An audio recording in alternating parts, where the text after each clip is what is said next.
So if you're taking notes, how would we sum up what he says here? I would just say this. We will be with the Lord someday and get a new body. We will be with the Lord someday, and we will receive a new body. It's guaranteed. Again, I can't say that in my power, but I can say it because of what verse 5 tells us. If we're truly a Christian, you have the Holy Spirit, and that guarantees what is to come. Guaranteed heaven. Guaranteed spending eternity with Jesus. Guaranteed this new heavenly body. I don't know about you, but I can't wait. And I don't know about you, but after reading the first 8 verses, I get really excited. I mean, if I've been on autopilot, if I've been laying on the couch, as it were, in terms of my faith, I've got Twinkie stuck to the side of my mouth. I've gotten up off the couch and I've wiped my mouth. I'm excited. I'm grateful that my yearning for heaven is going to happen. My yearning to be with Jesus is going to happen. And my yearning for a new heavenly body is going to happen. I'm grateful because of that. And that motivates me to have a heavenly perspective. Just to get up off the couch. Maybe it does for you as well.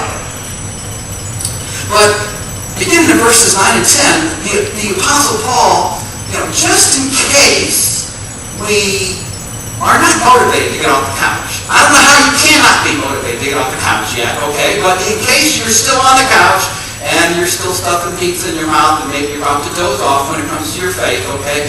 Then the Apostle Paul gives you another motivation in verses 9 and 10. And to me, this motivation kind of comes out of nowhere for me. I don't know how it does for you, because at this point, I'm just grateful. The Apostle Paul says, well, if you're not motivated to get off the couch, maybe this will convince you. Look at verses 9 and 10. He says, so we make it our goal to please him, whether we are at home in the body or away from him.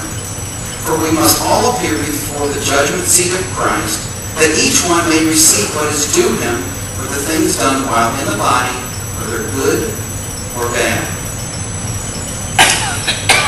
What is he saying here? Well, we have a goal. Because we are so grateful. I'm grateful that Jesus is guaranteed me. I'm grateful that this new body is guaranteed me. I'm so grateful. And so verse 9, we make it our goal to please the Lord. That's how I would sum up what he says here. That's our goal. We make it our goal to please the Lord. It makes all the sense in the world. Again, I think because we're grateful. But once again, just in case we're not motivated by being grateful. And again, I can't imagine how we're not already motivated to have a heavenly perspective and to be faithful in regards to our faith. But just in case we're not, he mentions verse 10. And verse 10 is, it's a doozy. Did you really get it? We must all appear before the judgment seat of Christ, that each one may receive what is due him for the things done while in the body, whether good or bad. So, do you need motivation to live a Christian life? Do you need motivation to have a heavenly perspective? Do you need motivation to get up off the couch when it comes to your faith? How about this one? Someday, you're going to have to stand before Jesus and answer for every single thing that is done in this life. Everything. Including right now. I say again, you're paying attention or you're not paying attention. You will be held accountable for what you're doing right now. Everything that we do here on earth right now impacts our heavenly future. Now that's some interesting motivation here.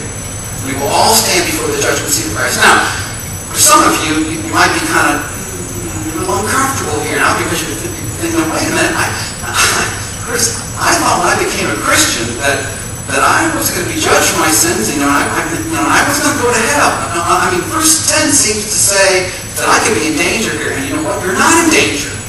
How can I say that? Because of verse 5. If you're a Christian, you have the Holy Spirit, and if you have the Holy Spirit, it is a deposit, it's a guarantee what is to come. So we're not talking about, we will not be judged as, in terms of whether we go to heaven or hell. That's already been decided. We're going to heaven.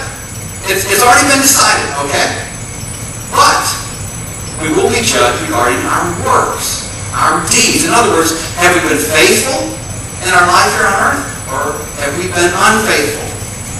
Do we have an earthly perspective, or do we have a heavenly perspective? Are we living out our faith, or are we laying on the couch, sleep, playing video games in terms of our faith. We're talking about heavenly rewards here. We're not talking about, again, you will not, it is already guaranteed, okay? You will not be thrown into hell. It's not a possibility because of verse 5. Verse 5 tells us that definitively. But you will be judged regarding your works. And we're talking about heavenly rewards. Were you faithful in this life or unfaithful? Were you up off the couch or were you on the couch? Is your faith on autopilot or were you alert and grateful and out there? And everything that happens in life, you see it from God's perspective. You're going to be judged for that. And that brings us to our bottom line today. And our bottom line, I think, is a really interesting one. And that is this. Our future is secure, but it's still a work in progress. Our future is secure, but it's still a work in progress.